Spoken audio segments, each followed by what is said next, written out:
بسم الله الرحمن الرحيم. شرودونك لبدا قوله يا حلبانada sharafta leh. Assalaamu calaykum waraxmatullaahi wabarakaatuh. ugu horeyn waxaan ka mahad celinaynaa faallooyinka iyo tilmaamaha wax lagu toosinayo ee quruxda badan ee xildhibaanadu soo jeediyeen. wixii tilmaamo ah ee togan iyagu waa qaadasho falcelin iyo jawaab uma baahna. su'aalo kooban baan rabaa inaan anigu dul maro. wixii farsamo ana waxaan u daynayaa inay ka jawaabo agaasimaha waaxda miisaaniyaddu. horta guud ahaan ku noqoshada miisaaniyadda sababaha keenay halkan aan ka akhriyay iyagoo faahfaahsan. laba sababood guud ahaan miisaaniyadda in lagu noqdo way keeni karaan. inuu dhaqaale dheeraad ina soo galo oo marka hore aan miisaaniyadda ku jirin oo u baahan kara qoondayn cusub iyo meelo cusub la geliyo, iyo in uu yimaado kharash. miisaaniyadduna sideeda marka koobaad ee la diyaarinayo waa odoros dakhli iyo mid kharash labadaba.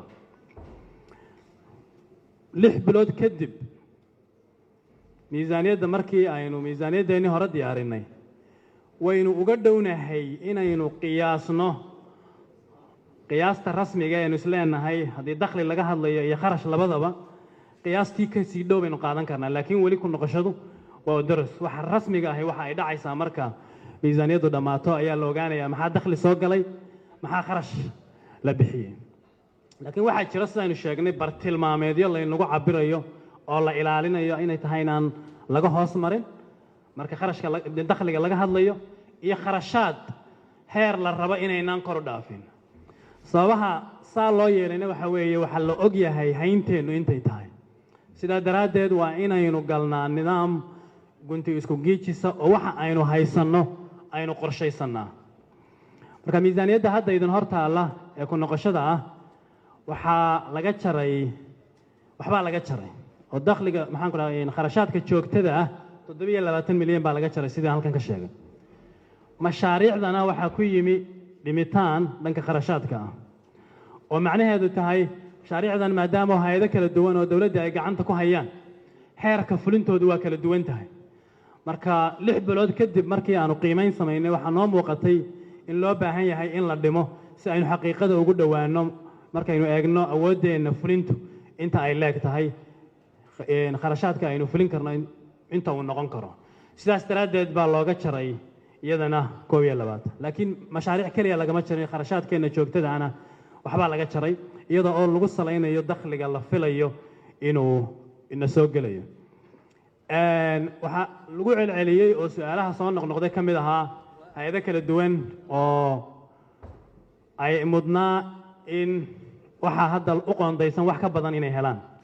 wasaaradda arrimaha dibaddu ka mid tahay waa run, laakiin waxaa ina hor taalla oo xaqiiqada rasmiga ah ee ina hor taalla waxa weeye marka aad eegto dakhligeennu kuma filla mushaharaadkeenna inuu bixiyo intaan wax kale la gaarin.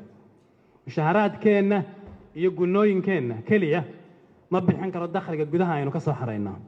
marka halkaa waxaa imanaysa hawl weyn oo kulligeen inoo wada taalla. wasaaradduna la rabo inay hormuud ka noqoto dadaaladeedii iyo dhaqdhaqaaqyadeediina aanu bilownay oo ah sidii kor loogu qaadi lahaa loona kobcin lahaa dakhliga gudaha.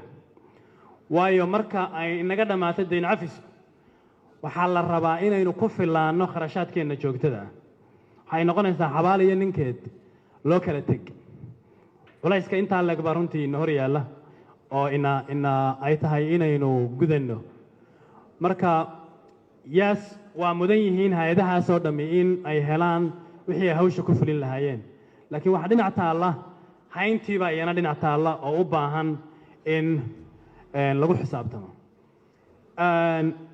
arrinta xisaab xidhka waa run, waa biyo kama dhibcaan, waa lama huraan in xisaab xidh la keeno. waxaan ka warqabaa oo laigu wargeliyey xisaab xidhka 2022 in golaha loo soo gudbiyey oo yaallo oo halkan la keeni doono. marka kaasna waa ku bushaaraysanaysaan.